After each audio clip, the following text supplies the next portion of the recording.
So we always like to try to engage you as much as you want to be engaged. So this is always your choice. If you want to use the chat and talk to us, please do.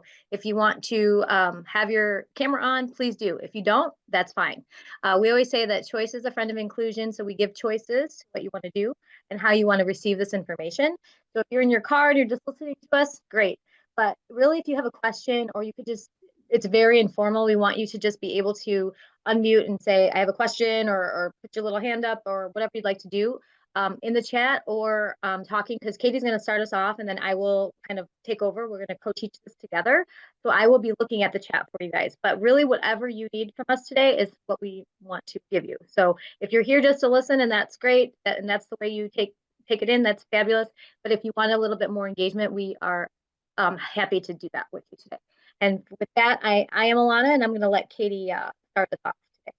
All right, and I am Katie, and my cat is just going nuts for some reason today. So I am going to try my best to keep her out of the view of the camera. So we just want to say welcome and thank you for joining us for this training on specially designed instruction.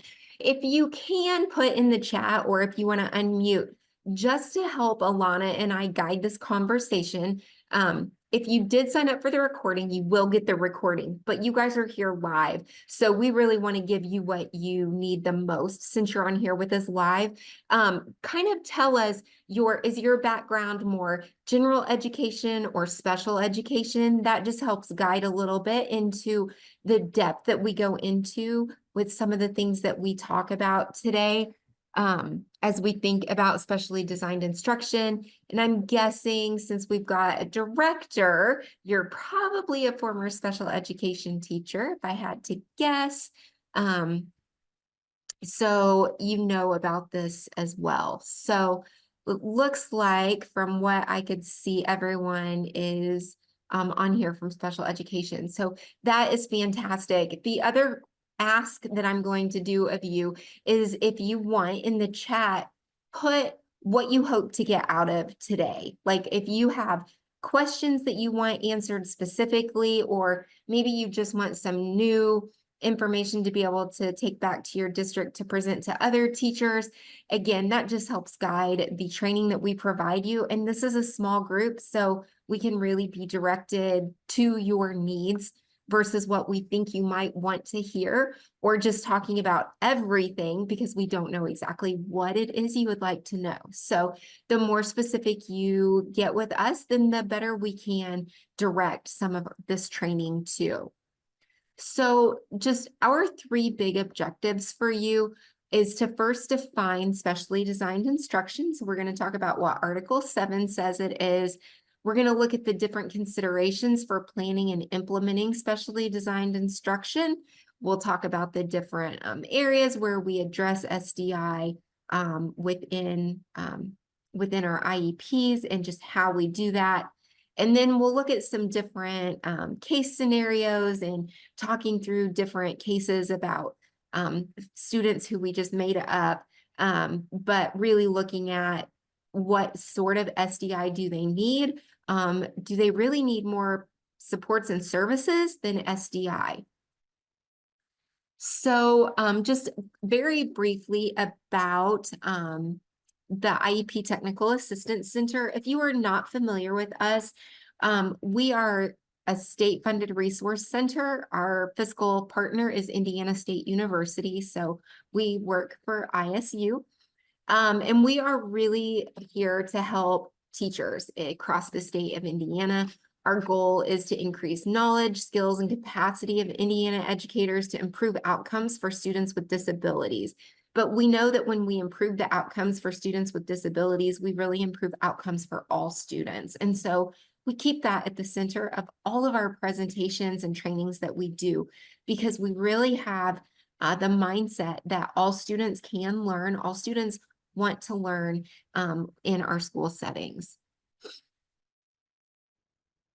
All right, so here is a resource that you guys might want to kind of bookmark.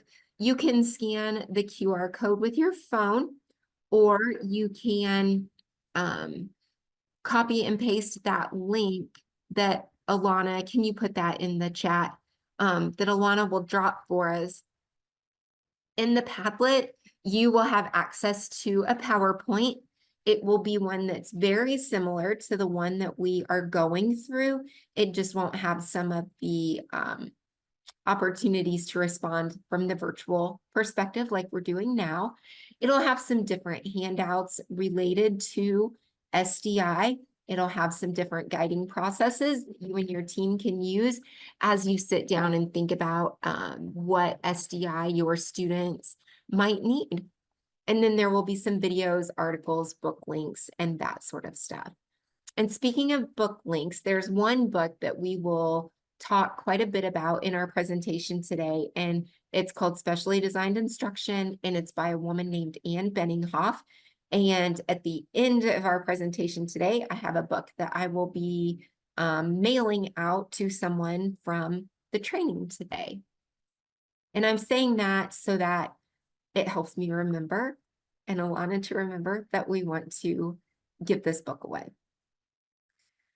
All right, so we're going to start with very basic. What is specially designed instruction? Sometimes it's good to just kind of revisit what SDI is, but it's also a great reminder to us of why special education is special. It's special because our students need specially designed instruction.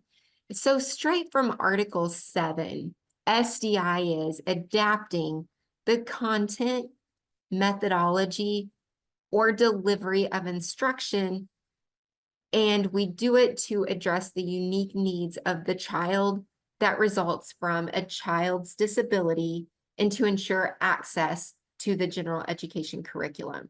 So that's the legal definition. Specially designed instruction is what makes special education special.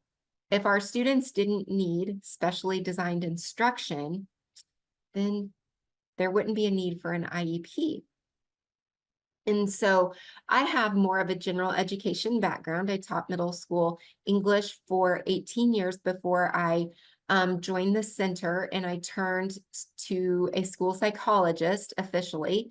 And so when I think about SDI, I think of it first from the gen ed perspective, because that's what I did for so long. And general education teachers, for the most part, do not understand that specially designed instruction is what makes special education so special. And so sometimes it's nice for us to be able to educate some of our staff who work in our building, just as a reminder of, special education is for students who need SDI. They have a unique need or challenge that's preventing them from accessing curriculum. Just because a kid is different doesn't mean it's a disability. So as we look at specially designed instruction within the context of just what we do in education, we like to look at it as a bullseye. And this is from Anne Benninghoff's book. And so on the outside of the bullseye, we have universal design for learning. Universal, it's for everyone. All of our students have access and are getting universal design for learning. So if you are unfamiliar with UDL, Alana and I do a lot of training on UDL, and our new catalog that will get released actually has a session on UDL. So if you're unfamiliar with it, I highly encourage you to check our website for that specific training. It's going to be under an inclusive practices training, but really talking about how we can reduce barriers for students to help them reach learning goals, targets, and master standards. Within that universal design for learning, like the next layer is differentiated instruction. So our students are being taught using DI, so a very good tier 1 strategy where teachers are reactive to student data and making adjustments based on data from students. And so they're adjusting instruction. They might be adjusting the way they're delivering content, maybe adjusting the way students are showing what they know, but it's very reactive based. We have to know how our students are performing before we can differentiate. So universal design for learning, we don't have to know anything about our students. We just know, hey, these are good practices for everyone, for removing barriers, for building in choice. Within that, we have that reactive piece of specially designed instruction. Sometimes with those good quality tier 1 strategies, our students still need more support and service. And so that's when we look at that MTSS piece and really that response to instruction. This is where we have some tier 2 and tier 3 supports, maybe some very targeted interventions for our students. So everything to this point, all students have access to. All students have UDL, all students have DI, all students can go through that MTSS process. But in the middle of this bullseye, the center is specially designed instruction, and that's for our special education students. So as we move from that center bullseye out, that's a layer that every student should be getting. So if our student is receiving SDI, they should also be receiving those MTSS supports. They're also receiving that differentiated instruction and also receiving UDL. So it's all of these layers that the students have access to. All right, so let's jump in to specially designed instruction. The definition from Article 7 tells us these are the 3 areas where we can adapt. We can look at content, methodology, and the process. So we're going to take just a few minutes and we're going to break each one of these down and talk about them. So as we talk about them, I want to give you just a preview. We're going to talk about what exactly it means to adapt, the content, the process. And then we're going to talk about some examples. So as we go through this, if you think of things that your team is doing, strategies that fall into these different areas, drop them in the chat so that we can see them and talk about them. It just helps us. We love learning what districts are doing also, and so that helps too. I think really before we jump into the definitions really of what those 3 areas are, when we think about specially designed instruction and we break down that part of or each word of that, we really have to look to see, and we'll hit on this a whole lot more in the middle of the presentation, but is what we're going to deliver special? Is it something different from what the rest of the class is receiving?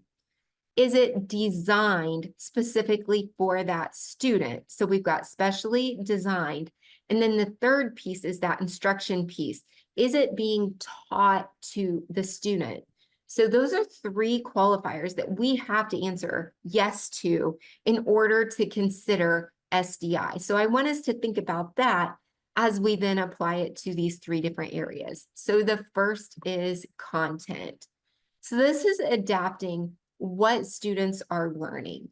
I will admit that I think content is one of the most confusing parts of specially designed instruction because it's difficult at times for teachers to draw the line between what is adapting content and what is modifying content, because those are 2 very different things. And when we talk about that M word and we talk about high schoolers, I kind of start to sweat a little bit, because if we are saying we're not really modifying, but we are modifying and we're changing something to what the student is doing, then we're messing with high school credits and that sort of thing. So I always get mildly nervous when we talk about adapting content. So if we go through something and you're like, but where does that cross the line to modification?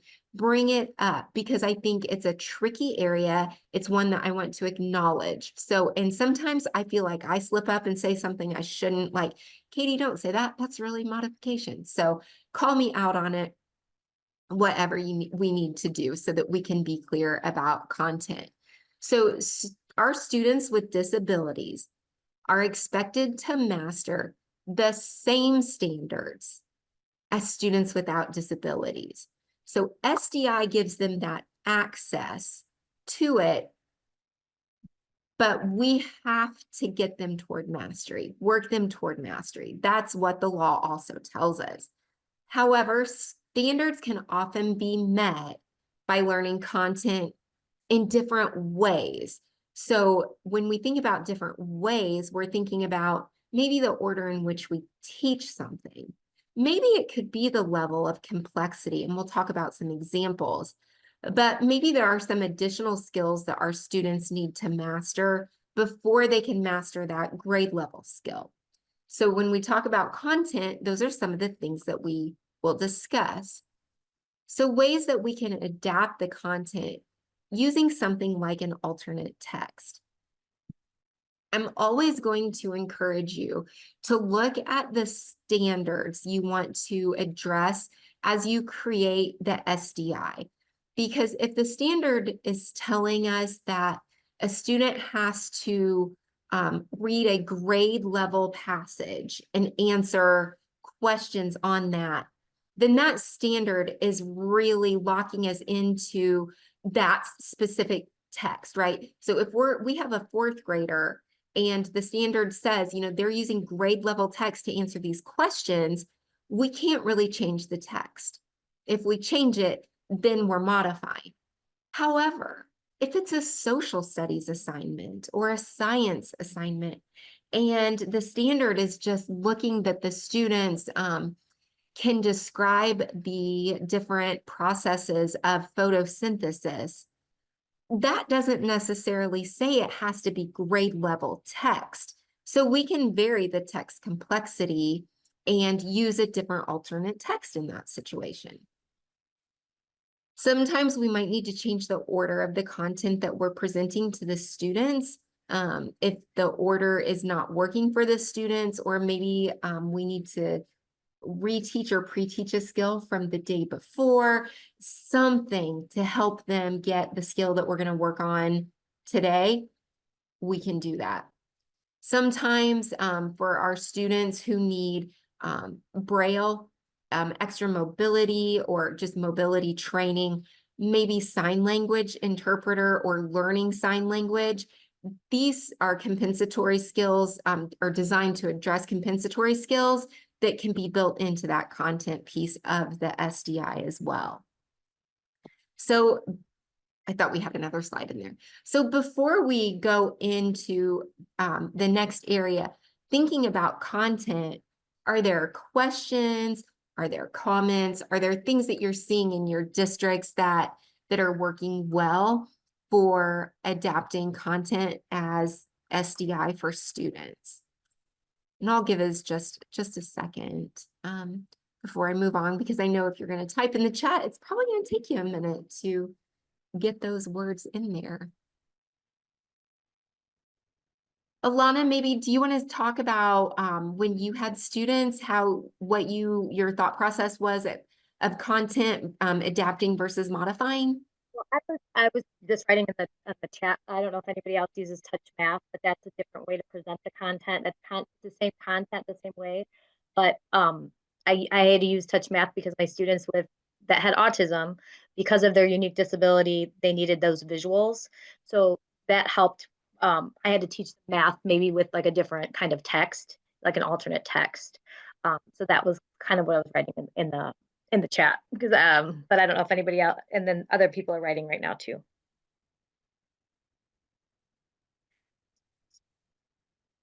Do you want me to read it? So Sheila wrote, would it be okay to alter the text in terms of subject? Like, could we select a topic of high interest instead of the classroom text? If the standard was based on, so the standard doesn't really teach. I always say the standards don't teach you what to teach. It just it tells you, it tells you what you have to teach, but it doesn't tell you how to deliver the information. It is just our blueprint of they have to master the standard, but the teacher or the school or the district gets to pick the materials that you're using to do that with. So yes, Sheila, for sure. I don't know if you have anything else to say about that one, Katie, but you can change that up for sure. I would agree. I think you can do that too. And then Lisa said they're very careful about changing and modifying to any assignment or curriculum. We have very stringent guidelines. So like Katie was talking about in the district. And, when you think about specially designed instruction also, it's a team decision. The team is creating the IEP. It should not just be one person So be sure that you're getting input from all of the team members, especially the general education teachers. I feel like this is where they can really bring in their content expertise. Oh, Sheila, I just see Sheila's comment. In high school, there's often pushback if we try to alter the curriculum. Yep. And then, and that's not, 'cause you can deliver SDI in different ways. So we're going to show you a couple different ways if they're pushing you back with that. And like Katie said, it should be a case conference committee decision, and it should be based on the needs of the student. Okay. Oh, somehow moved that far. Okay. Okay. Oh, my chat popped up. Oh, okay, Lisa, she does push in for UDL. I would love to hear how that works, like what you get to do with that. I'm not going to put you on the spot though. My computer is not functioning well. All right, so adapting methodology. So this is really looking at how the students are being taught. Instructional strategies, interventions that we might use, different techniques that we might use. Those things all fall within this area of methodology. So we know that there are certain methods that work better with students with disabilities, that they tend to be more effective and efficient. And I sometimes chuckle at that, because what we know really is that the strategies that work best for all learners. So things like direct instruction, explicit instruction, those are things we often write in SDI, but the truth is we all benefit when we use direct and explicit instruction. And so if you are questioning some of those strategies that work better with students than others, I would highly encourage you to check out John Hattie's work, of his meta-analysis that he has put together to just show us what strategies work really well with students and what don't see, as much growth with our students. And some things that we do in our classrooms, if we look at Hattie's research, tell us that what we really do is back students up, that the strategies that we're using have a worse effect, for a lack of a better term. I'm not sure what to use, but some things that we think work really don't work at all. This is the most common use of SDI that we see, just based on research. It's what research tells us teachers most often do. So when we talk about methodology, when we look at some of these, you're going to be like, okay, that's why. And Alana, I can see that there are chat number bubbles. So if I need to stop, will you please stop me so that you can answer questions? Okay. So when we think about some examples of adapting methodology, it's that direct explicit instruction that I mentioned, but it's also things like modeling. So giving or providing that model for the student to follow. Maybe it's you, maybe it's another student, maybe it's a video. Chaining is another high serving theory that we can use. So chaining, we have two types. We have forward chaining and we have backward chaining. Each has a very specific purpose. So a lot of times in school, we use that forward chaining, like we're going to get this skill and we're not going to move on until this skill is mastered. And then once this is mastered, then we're going to go on to this. And so sometimes breaking things down for our students is helpful, because then they can see things in chunks. And it's like, we're going to master this and then we'll do this. And then we'll get to the end. Whereas backward chaining starts with the end in mind. So we show what the end product looks like and what our expectation is, and then we work backward from there. So, if you have struggles with this student work completion, and sometimes that's a result of the student never really finishing work to turn in. And so they get into this mindset of, I'm never going to turn my work in. I'm never going to have my paper complete. So why should I start now? But maybe that could be something like where, most of the page is done for the kid and they just have to do like the last row and turn it in. And then we're just slowly taking more problems of the completed problems away until eventually they're doing the whole problem by themselves. Or maybe even for backward chaining, and we talk about like writing an introduction to a paper. And we know when we're talking with middle schoolers, we talk about the hook, we talk about the middle sentences of the introduction where we're introducing the topic, and then we deliver the thesis statement. Well, maybe we need to start with the thesis statement for some of our students. And so we talk about the thesis statement. We go ahead, we write that hook, we write the background information, and then the student writes the thesis statement. And then from there, we just pull back until the student is doing it independently. And then task analysis, that's very similar to chaining. It's just breaking things down into pieces that are more manageable for our students. Maybe we might cover things up, or we don't give as many visual distractions to students, things like that. And then we do, methodology is one area where we do have some curriculum that aligns with SDI, like intensive phonemic awareness instruction. So, if you were using a strategy like Orton Gillingham, that might go here. When you're writing those strategies, though, in your IEP, word it so that it's something like intensive phonemic awareness instruction. Don't necessarily put the programming in there. If the child were to move, then that new school would have to provide it. And so we just want to be sure that we're describing it so that if something happened and everybody in the school vanished one day, somebody new could walk in and say, oh, okay, I know what we're supposed to do here.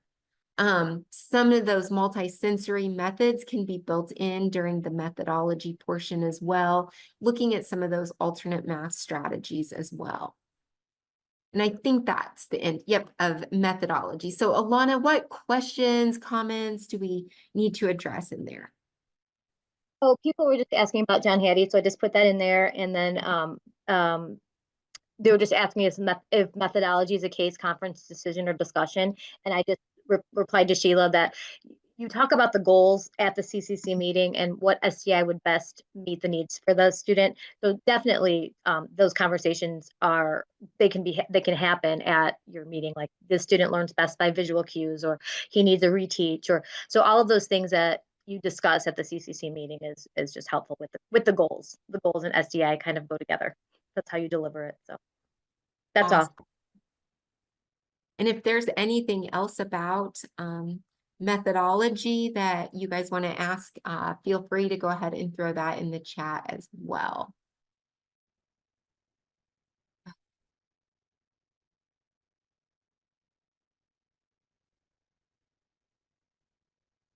So the third area that we can address with SDI is adapting that delivery of instruction.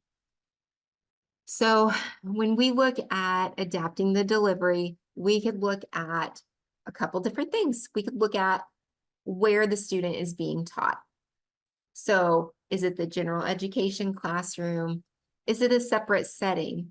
Maybe the student needs to go to the SLP's room. Maybe they need to go to OT or PT. But consider, could those services be brought in? Could they be push in rather than pull out? But those are considerations when we think about delivery of instruction. Also, group size. Whole class, large group, small group, individual, independent, whatever the student needs. And remember, this is based on student need. It's not based on adult convenience. And sometimes we have to remember that as we think about these pieces of SDI. And then we can look at the dosage. So maybe a student needs more time to complete work. Maybe they need to have some pre-teaching time built in or reteaching time, depending on what the student needs. Maybe they need to be front-loaded with some vocabulary before we go about teaching a lesson. Maybe we need to reteach them in a smaller group after they've already had instruction in, say, a general education setting. Some examples of delivery of instruction, different instructional techniques or strategies, a lot of acronym-based learning. In education, we love our acronyms. So math, you guys even use acronyms, right? PEMDAS, when we're solving equations, parentheses, exponents, multiplication, so on. In English, my background, we also love different acronym-based strategies. You know, we have RACE, restating our question, answering the questions, citing evidence. So maybe the student needs something like that. Marilyn Friend talks a lot about acronym-based learning. Her handout should be linked on that SDI page, but she goes into a lot of different acronyms that our students might need. And then we have some multisensory instruction things that we could use in this area as well. But sometimes it's about that instructional intensity, more practice, more steps, more review. And notice that word more, right? Our kids just need a higher dose of it. They just need more practice. And even as adults, this is where I think it's kind of funny, because for adults, for us, if we think about a small area in our life, I guarantee there's somewhere where we need more practice, or we need more steps, or we need more review to get something. And so our kids are the same way. So those are just some examples of delivery. So any questions, thoughts, comments?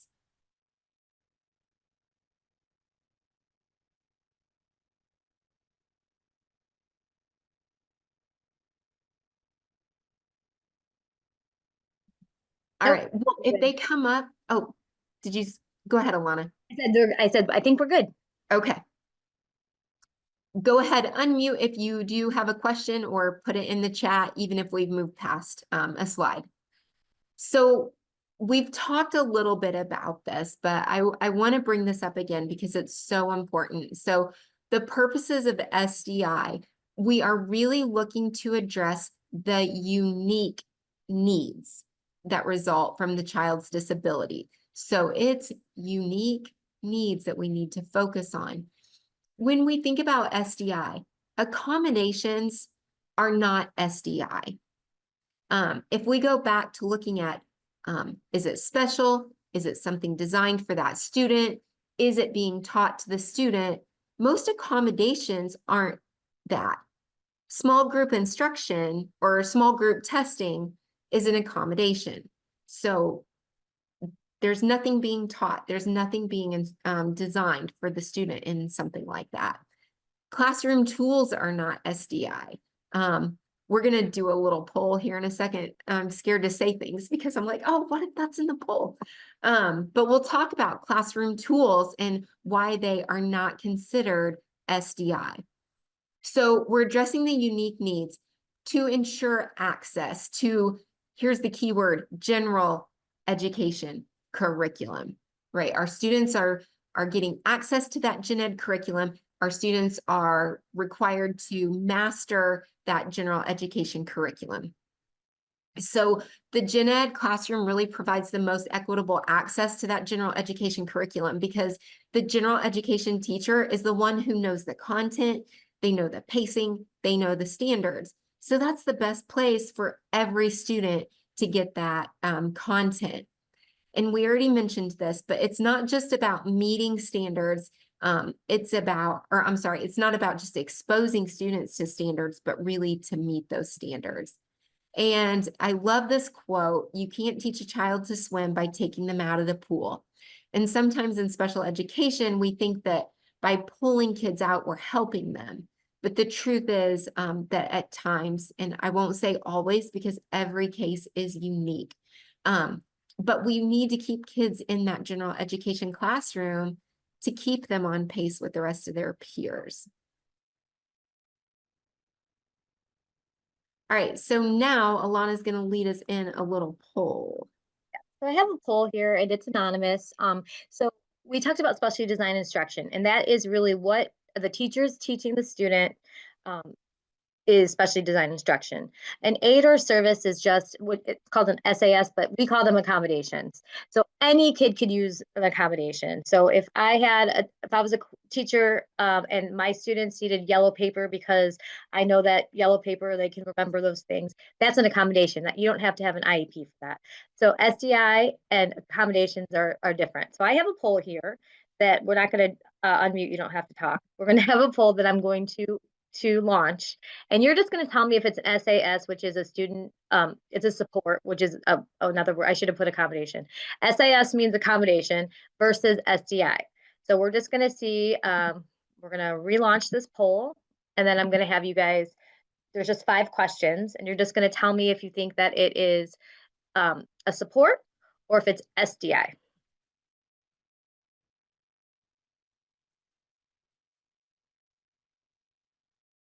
Katie, you're muted, but can you, that's fine. But you can see it, right? So you guys Yes, can, I would just said, I feel like we need some Paula Cluth music yeah. in this.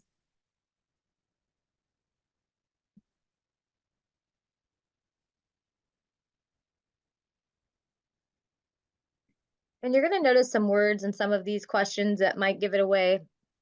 But SDI, remember, it's a teacher's going to deliver this.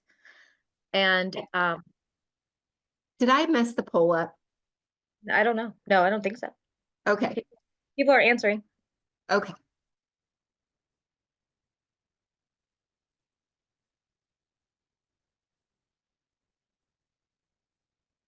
I was trying to answer, and I think because I'm a host, it looks different. Oh, really? Okay. I don't even think I can answer.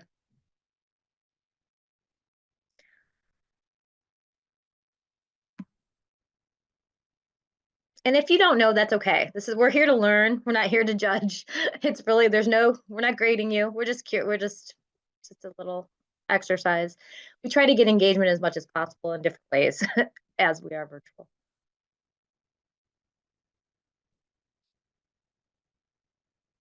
Were you able to respond, Katie, or no? No, okay. I didn't think so. Okay, so small group instruction. So that was the first one that most people said it's an accommodation.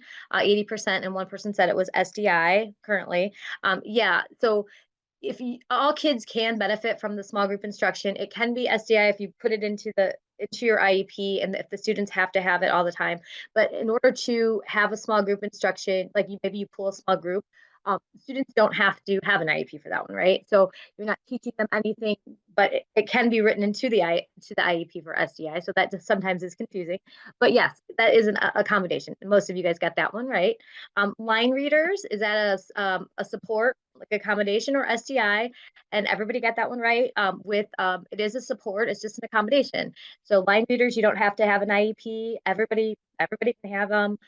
Just like I said, the yellow paper. So that is great. So KWL strategy instruction. So I don't know, if you're not an English major, we might not know what this is. If you know, what do you want to know or what are you going to learn? Strategy instruction. So me teaching you how to use that KWL strategy instruction, that direct instruction would be SDI if I'm teaching you how to use that, if that's my direct instruction for you. Now, if I'm just doing the KWL strategy and I'm just having you do it without any instruction, that could be an accommodation. But this strategy is really purposeful and I have to teach you the steps to it and I have to model it out loud.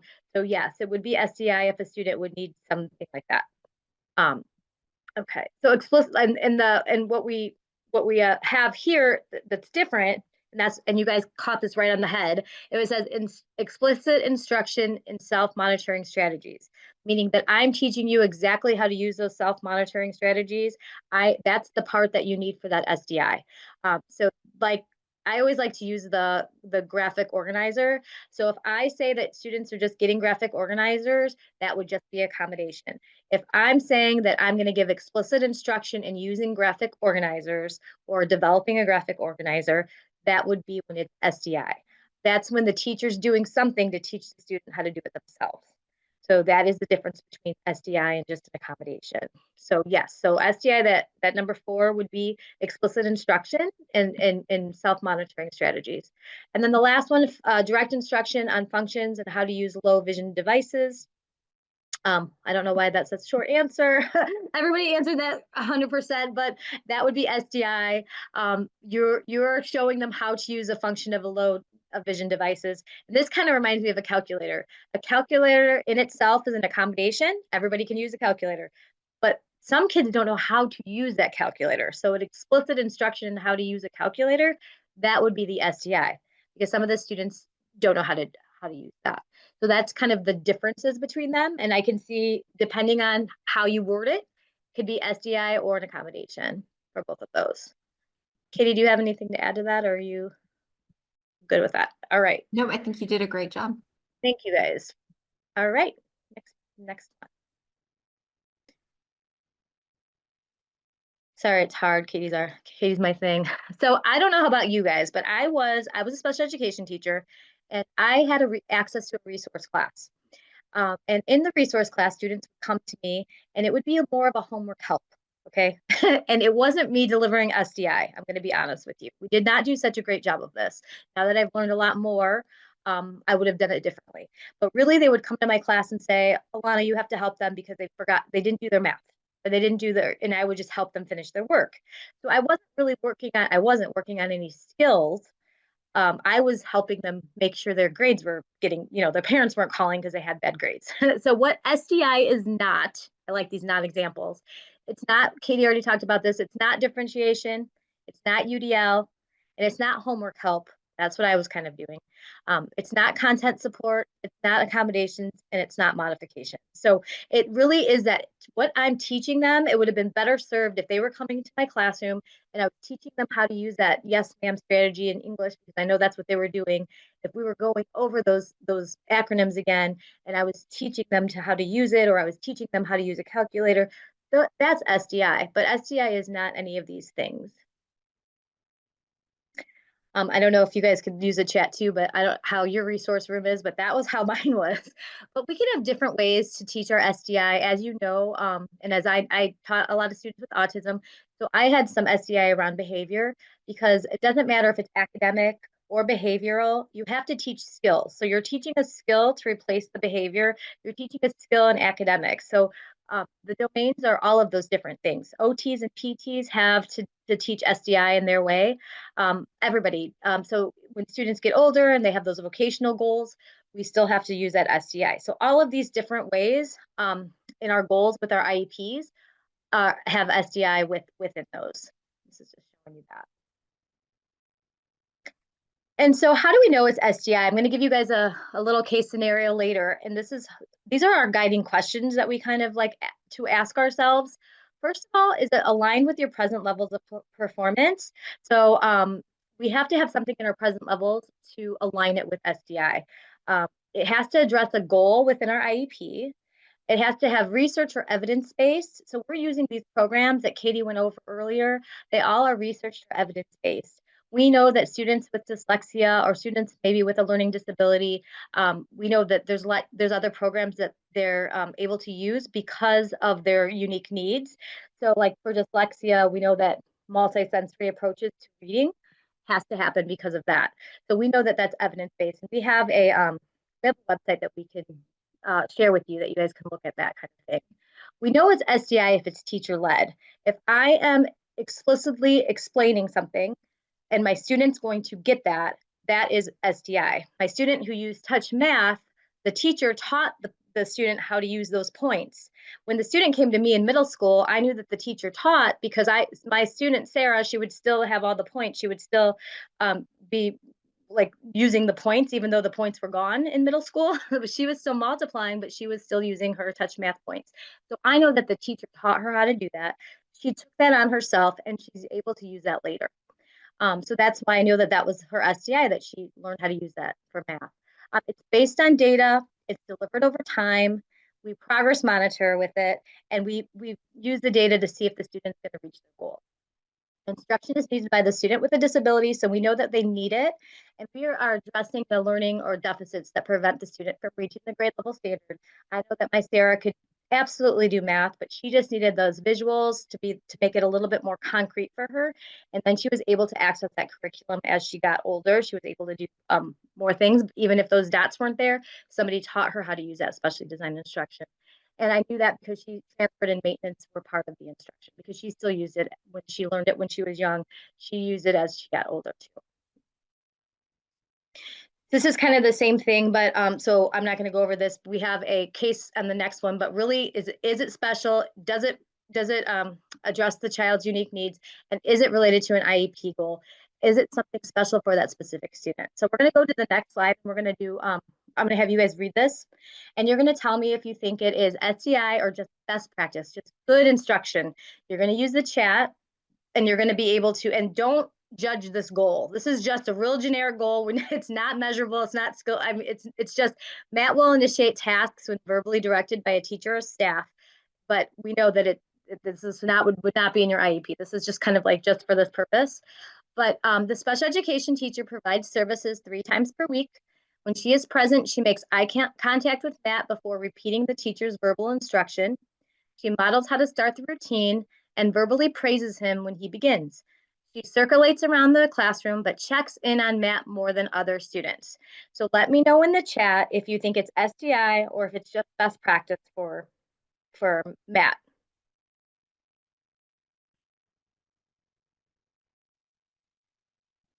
It has to be special.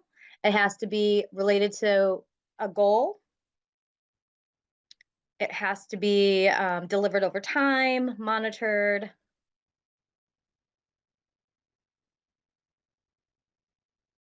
I was trying to think of my last slide. I know you guys don't have the slides in front of you.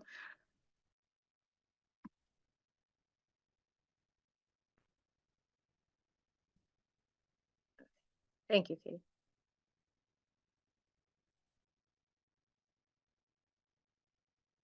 All right, we have a few answers so we can cut. Thank you. All right, so yes, so it is just it's best practice. And why do we think that is? And you guys could, again, you can unmute, or you guys can, if you want to unmute, I'll let you guys can answer. But you're right. Why do you think it's best practice? Or you can put it in the chat.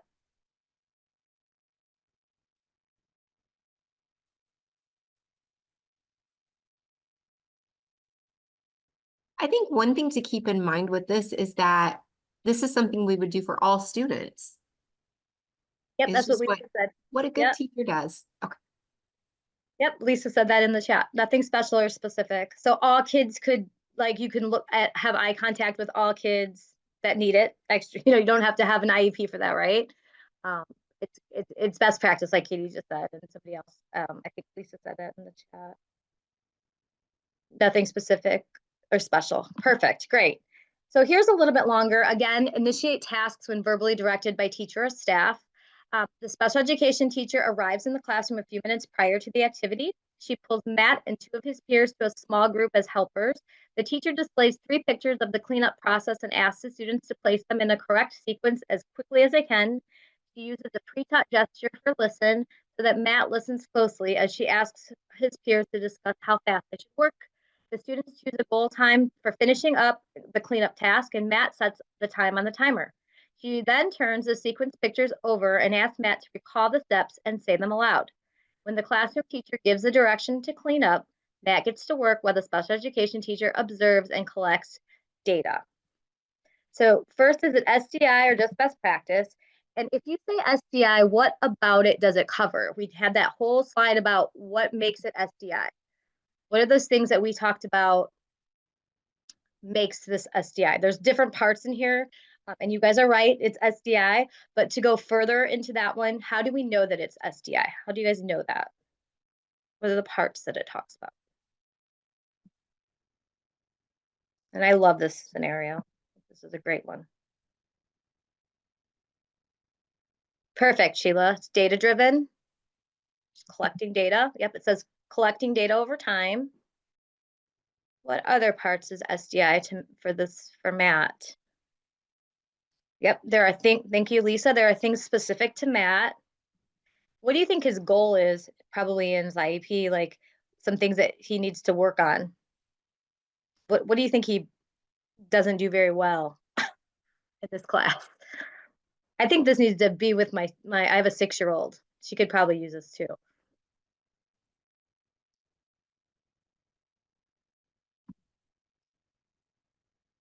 Independent initiated task. Perfect. Following sequencing. Yes, perfect. I love it. Following sequencing in a timely manner. And I love how they put the pictures in order and then they're going to practice in real life. There's a ton of SDI in here. They're pre-teaching. They're using a small group with helpers. This is how you would deliver it if you had 5 minutes before you did something. And if you're the special education teacher pushing into that gen ed teacher's classroom, this would be a really great way to work on some of those goals. But this is very specific. It doesn't take that much time. It takes a couple of minutes, but this would be how to deliver SDI and not just best practice and the reasons. Thank you guys. That was great. I think this one's a great example because it's a reminder that SDI doesn't have to be like something that happens in a 30-minute chunk, and it doesn't have to be something that, has to arrive in a special location. Like this could be done in a matter of just a couple minutes anywhere. I agree. I love this little scenario. So this kind of says this answer. Yes, it doesn't have to be a canned program. Yes, exactly. Perfect, Sheila. So Jackson struggles with organizing his thoughts, especially in his history class. Goal, Jackson will construct graphic organizers to assist in and understanding and memorizing information from lectures and texts. Mrs. Holt sees Jackson once a week in her resource room to provide him with a SDI related to study skills and self-advocacy. She creates a lesson for Jackson that explores the various shapes and lines that are commonly used in graphic organizers. She teaches him how to intentionally develop his own tools. Now for this one, obviously it says the answer in here, but I kind of wanted to go above that. So why so this one, what's the difference between giving a student a graphic organizer, a pre-made one, and delivering SDI this way? What do you guys think in the chat? What's the difference? Because I think oftentimes as teachers, and myself included, I would just give my students this. And what would the benefit be to deliver the instruction for the SDI for Jackson in this way?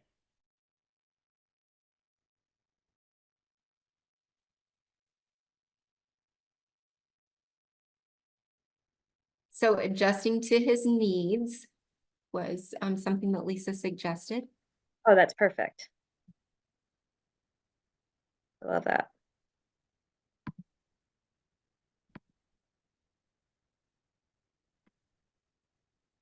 Teaching him to design support systems for himself.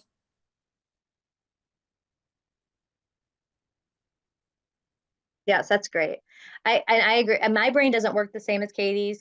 And all of ours that's on here, we all probably have some similar background, but everybody's information is different. And I just think this would be a great use of time in a resource class to say, these are the different graphic organizers. What way do you think would work best for you?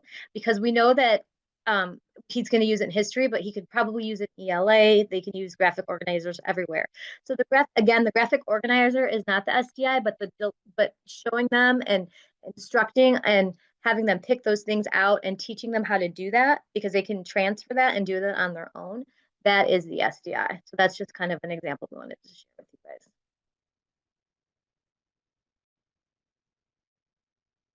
So it's a shared responsibility. As a special education teacher, and as most of you or all of you are here on here, it it felt like it was always on my shoulders as a special education teacher because the general education teachers, as Katie said, they don't know as much about SDI, but really.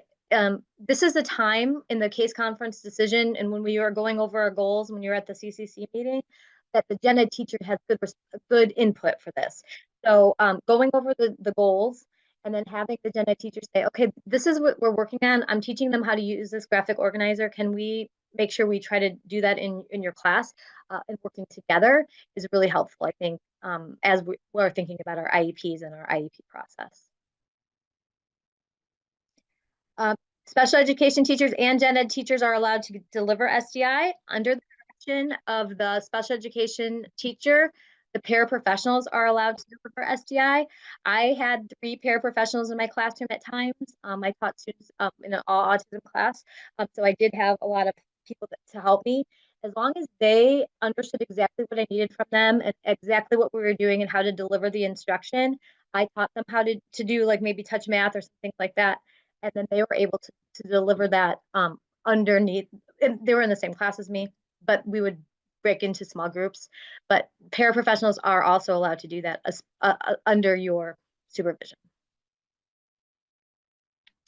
There should be a direct relationship between the present levels and other components of the IEP. So present levels have that data in it, and we have to have that statement that describes the problem or what the student needs to work on. And then the points of deficiency in the reading skills. The problem should be addressed under both the goals and the specific special education and related services provided to the child. So this is just what the law says, that it has to be part of the present part of the present levels. It all goes together in the special design instruction. And then, so we talked about this, it's research-based.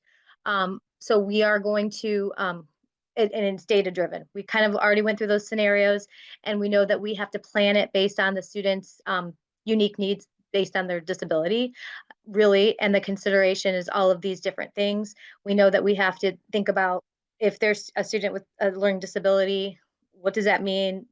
Their ages, the setting, the subject area, and the specific skills. So looking for programs, if you want to use a program, but I think that was Sheila that said it doesn't always have to be a canned program. Nope, definitely not. If students use learn better with acronyms or they learn better with different mnemonic devices, we know that that's research based and that's data driven. So we're going to teach them that way. So whatever you pick, it just needs to have those 2 points inside that. So it's also intended to address the students' IEP's goals. It is instruction tailored for them, adjusted as needed, that enables them to reach those goals. But special educators should also understand the characteristics of their students that will shape all instruction. So we're giving students goals, of course, and we're working on those goals with the SDI. So I know that for my students to maybe master adding or subtracting, and they needed to use touch math, I don't just use that SDI with them when I pull them for progress monitoring. I know that that student needs to use those strategies in their gen ed classes. I know that I need to see those students using them, not just when they pull it for me for a small group, but we really have to make sure that teachers know that those kids need to use these strategies based on their disabilities in the gen ed classroom or wherever they go throughout their day, not just when I'm pulling them to monitor their goals progress. So that's just kind of thinking about that part in it. And again, Katie and I love Ann Benninghoff's book. We are going to give one of you guys it away tonight. And it talks about this as a cycle. So you have to plan for the SDI. And Katie and I also had the whole day training for this, so that we kind of go through each chapter and go through this. But for the virtual one, we're just going to kind of show you that it's like a circular moment. You plan for SDI, you think about what are you going to teach the student? You're going to clarify the learning target. What do you want them to know? You're going to think about the difficult moments that they had. Maybe students have a harder time with abstract thinking or inferencing. And then how can you use specially designed instruction to have them reach that goal? Because that's what you have to think about. Like some of the students that are more concrete learners, how can we give some visuals, or how can we help them reach those goals? Then we have to make sure it's aligned to an IEP goal. So all of those go together. And then we have to identify the metacognition process, which is thinking about your thinking. So I have to think about my thinking out loud. First, I'm going to do this. Then I'm going to do this. As a teacher, I have to write those steps down. Some of my students are going to need pictures to go with that. The first step is to do this, and then I'm going to do this, and making sure that we think through that process, because our students need to know how you think about thinking about a problem. And that is very helpful, to think about your thinking before you deliver instruction. Adapt to the general approach. So making sure you're adapting for the students on what they need. Like I said, I would add visuals for some of my students that have autism because they are more concrete learners, just depending on the student's needs. Attend to the access skills. What do they need to complete the assignment? And this comes up a lot of times with executive functioning skills. If I say, okay, you guys have to work on this assignment for 10 minutes, some of my students don't even understand what 10 minutes is. So that would be really hard for them to work independently. So I need to have a visual timer. I need to give them prompts every 2 minutes. I need to help attend to all of those things that are those barriers that are in their way. And then I'm going to boost participation. And every time they get a little success, I'm going to celebrate that little success of how they're reaching their goals. We're going to talk about what their goal is. I always let my students in on what their goals were in their IEPs, because when they could reach a certain point, then they were happy. They were like, okay, I got it. I got 50. I'm understanding a little bit more. And we really celebrated that so that they can kind of know what their goal is and where they are and how and where we are going. And then we're going to implement it and we're going to see if that SDI is working with our goals. And that's how you do the progress monitoring. You have to make sure you have all that progress monitoring. And then you're going to assess if it's working or not. And if it's not working, then you have to change the SDI. You have to use more dosage, or you have to do something different for them to reach their goals. So it's really a cyclical thing. We can spend a lot more time on this, but we don't have it. I'm sorry. So if you want any more, Katie and I can help you.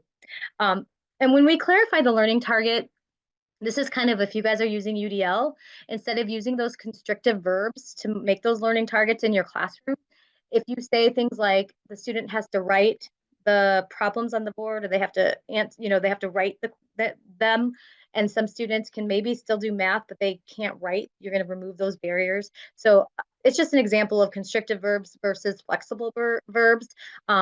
Because students can also maybe tell you, they can maybe use a podcast, they can maybe do all of those UDL things, those universal design for learning things. They can show you that they know the learning target without using those constrictive verbs. I think the more that we can try to do that in our classrooms, the better that our students will be able to show us what they know in their own language. So this is just to think about. You want to do the rest, Katie, or am I talking too much? I have to stop. Makes no difference to me. All right, I'll let you go on. But if you guys have any questions, any comments, anything else, because I did talk a lot, I like to pause and try to reflect, because that was a lot of information. You can use a chat or please unmute to ask us anything. So when we think about the process of SDI and the things that Alana was just talking about, we think about delivering that direct, explicit instruction to the students. That's, what SDI is.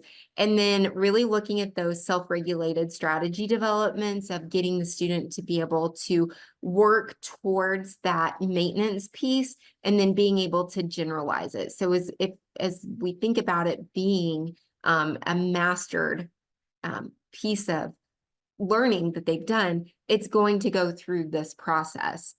So it very closely mimics the way that we deliver it to the students in that process that Alana was talking about. So when we think about direct explicit instruction, we need to think about some pre-skills. We need to think about the learning goals, getting our learner interested. When we look at these things, all three of these really are reflective practices of UDL. And so thinking about how we're going to get our students invested in what they're learning and looking at, do they have those skills? I do modeling, demonstration, examples. So that's just one example, right? Like I'm going to do it. I'm going to show you. I'm going to demonstrate it. I'm going to give you examples. And then we're going to do it together. So during this we do time, students should be able to perform the skill error-free. Because we're doing it together, we're going through step by step, and then we have that independent practice, and then we're reviewing. So when we think about what direct explicit instruction looks like, it's going to follow this cycle. So looking at that self-regulated strategy development, again, do our kids have the background knowledge? Because sometimes they can't master skills because they just don't have the prerequisite knowledge. So be sure that we have that. And then we're going to talk about a strategy. And then we're going to go into that modeling part again.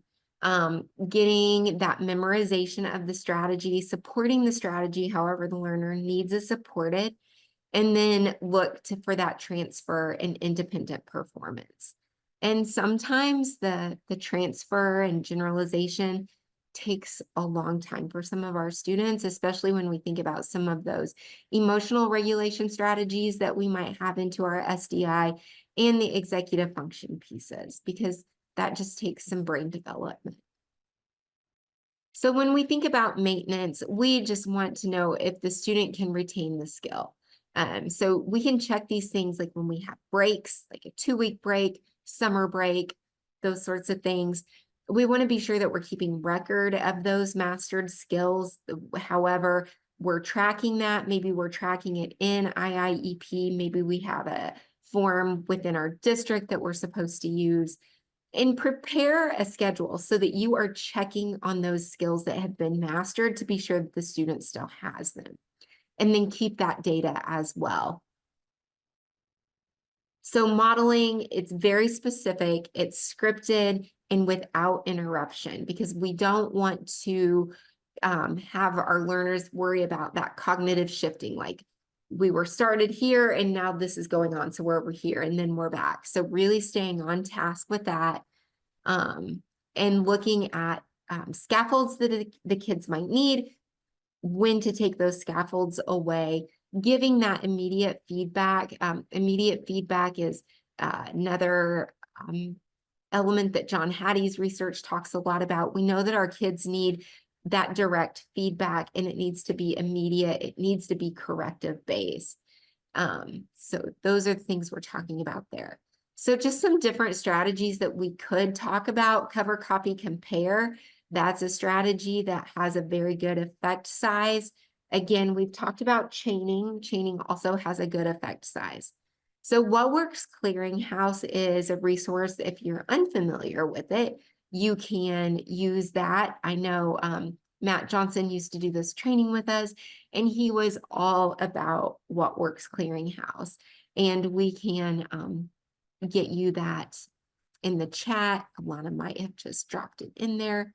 Yes, it's a good one for sure. So we have an activity. We are probably not going to do that activity, but it uses that website. So once our kids reach this generalization stage, instruction is more effective. If it can be across different settings and different environments, that's how we'll know that it's been generalized. Maybe we can adjust the setting intentionally. Maybe something would spontaneously happen in a generalized setting. Just be sure that we're keeping record of that. When we look for generalization and maybe we're not seeing it, paying attention to the antecedent. So what's happening right before we want to see this desired goal being met, so that we can adjust accordingly. Maybe we need to adjust the behaviors, vary the ways that the students can respond when learning a concept or skill. Again, this goes into UDL. We just know that sometimes we have to give our students options and let them show us what they know or how they know something in different ways. And then, of course, gather data, right? That's the D word of special education, really all education. So we do have this little case study. Alana, what do you think? Yeah. Yay? We can end on this if you guys want. So this is our last thing that we ask you to do. We are just going to talk about this pretend Jose. We're going to just look at this case study, and I want you to just say what goals you think that he should work on. There's a couple of sample goals here, but we can pick something different, and then maybe what is an SDI that we can teach Jose to help him with learning this goal. So that's basically it. We're going to go to the next slide, and then I'll read it. And this will be like how we kind of end. So Jose is a new student in the 5th grade. It is April, and this is the 3rd school Jose has had in the year. He adapts well to change, has a positive attitude towards school, and appears to have made friends at his new school. Jose does well in math and enjoys science and social studies. In the area of reading, Jose is able to easily decode unfamiliar words and reads with good expression. However, in the area of comprehension, Jose has difficulty answering questions that require reasoning and total understanding of the story. Jose also has difficulty identifying the main components of the story. Jose's teacher, Miss Lundy, states that although he enjoys reading and does not seem to be frustrated, he will not ask for help when needed. Thus, his reading grade is beginning to suffer. Miss Lundy has the following instructional goals for Jose. So these are the goals that they were kind of given. And we can think about these. Given a reading passage on its instructional level, Jose will answer inferential and evaluative comprehension questions. Given a reading passage on his instructional level, Jose will recall the main story elements. So those are 2 goals. Do you guys agree with those goals? Oh, you guys, can you go back to the case study? Sorry, really fast. Yeah, thank you. So do you agree with those goals? And you don't have to. This could be, do you think these are too hard? Do you think that this is what you would work on? What is a goal that you think that would make sense for Jose? And or maybe some specially designed instruction to help him reach that goal. So anything that you want to add in that chat. And it might not be his reading. You guys might see something else in here in this little snippet that you think that would make more sense for him to, what does he need? So this is a pretend just scenario. What are some things that you're seeing? I'll stop talking so you guys can think. Wait time is hard even on virtual.